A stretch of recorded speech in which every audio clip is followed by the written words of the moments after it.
Hello guys, welcome back to the channel. ഞാൻ വന്നിട്ടുള്ള കൂലീൻ്റെ trailer വന്നിരിക്കുകയാണ്. കൂലീൻ്റെ ട്രെയിലർ നമ്മൾ റിയാക്ഷൻ ചെയ്തിട്ടുണ്ടായിരുന്നു. അത് കോപ്പിറൈറ്റ് സ്ട്രൈക്ക് കിട്ടി. ഞാൻ എടുത്ത് കളഞ്ഞിരിക്കുകയാണ്, ഡിലീറ്റ് ആക്കിയിരിക്കുകയാണ്. സോറിക, ക്ഷമിക്കുക. നമുക്ക് കോപ്പിറൈറ്റ് സ്ട്രൈക്കാണ് കിട്ടിയിട്ടുള്ളത്. പിന്നെ ഈ ഒരു കൂലീൻ്റെ ട്രെയിലർ കാണിച്ചിട്ടുള്ളത് എന്ന് പറഞ്ഞാൽ സൗബിൻ്റെ ക്യാരക്ടർ നമ്മളെ കൂലിയെ തപ്പി ഇറങ്ങുന്നതായിട്ടാണ് കാണിച്ചിട്ടുള്ളത്.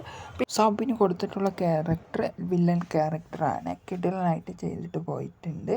ഈ ഒരു ട്രെയിലർ കാണുമ്പോൾ ഒരു മ്യൂസിക്കിന് അത് മാത്രമല്ല ഒരു വില്ലൻ ക്യാരക്ടറാണ് കൊടുത്തത്. നാഗാർജുനയായാലും ഒരു വില്ലൻ്റെ ക്യാരക്ടർ റോളാണ് ചെയ്തിട്ടുള്ളത്. ഇതുവരേക്കും ചെയ്യാത്ത ഒരു റോളാണ് എന്നാണ് നമ്മുടെ ഇൻ്റർവ്യൂകളിൽ ഈ ഒരു നാഗാർജുന പറഞ്ഞിട്ടുള്ളത്. എന്തായാലും എല്ലാവരും കിടിലൻ റോളുകൾ ആണ് ചെയ്തു പോയിട്ടുള്ളത്. പിന്നെ സത്യരാജ് ഉണ്ട്, പിന്നെ നമ്മുടെ ശ്രുതി ഹാസൻ ഉണ്ട്, പിന്നെ നമ്മുടെ അമീർ ഖാൻ ഉണ്ട്. എല്ലാവരും ക്യാരക്ടർ കിടിലനായിട്ടാണ് ചെയ്ത് പോയിട്ടുള്ളത്. പിന്നെ ഈ ഒരു കഥ പിടുത്തം കിട്ടാത്ത മാതിരിയാണ് ഈ ഒരു ട്രെയിലർ ലോഞ്ച് ചെയ്ത് വിട്ടിട്ടുള്ളത്. എന്തായാലും ഒരു കിടിലൻ ഒരു ട്രെയിലർ തന്നെയാണ്. എനിക്ക് പേഴ്സണലി സൂപ്പറായിട്ട് ഇഷ്ടപ്പെട്ട ഒരു ട്രെയിലറാണ്. ഇത് റിയാക്ഷൻ ചെയ്ത് ഇട്ടതായിരുന്നു. അത് നമുക്ക് കോർപ്പറേറ്റ് സ്ട്രൈക്ക് തന്നതാണ് യൂട്യൂബ്. സോറിക്ക് ക്ഷമിക്കുക.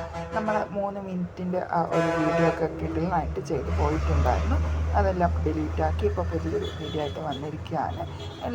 എന്തായാലും ഓഗസ്റ്റ് 14-ാം തീയതി നമുക്ക് തിയേറ്റർ വാച്ചബിൾ തന്നെ കാണണം. അപ്പോൾ ഓക്കെ, ബൈ ബൈ. ഇത് സർട്ടിഫിക്കറ്റ് മൂവിയാണ്. ആദ്യത്തെ രജനികാന്ത് സാറിൻ്റെ മൂവിയാണ്. അപ്പോൾ കേട്ടിട്ട്